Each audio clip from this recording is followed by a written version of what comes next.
ব্যর্থতা নামক যে একটা রোগ আছে, এই রোগটি ঔষধ বর্তমান পৃথিবীতে নেই, কিন্তু কতগুলো বিকল্প উপায় ব্যবহার করে আপনি এই ব্যর্থতার গ্লানি থেকে নিজেকে মুক্ত করতে পারেন। এর মধ্যে একটি হলো আত্মবিশ্বাস। আপনার প্রচন্ড পরিমাণ আত্মবিশ্বাস, এই আত্মবিশ্বাসই পারে আপনার ব্যর্থতার গ্লানি থেকে আপনাকে সম্পূর্ণ মুক্ত করতে।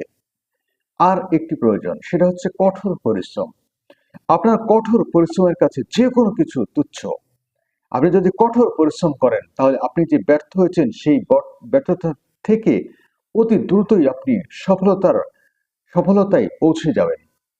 সুতরাং বলা যায় যে আপনি যদি ব্যর্থ হয়ে থাকেন, আপনি দুইটা ঔষধ অ্যাপ্লাই করেন।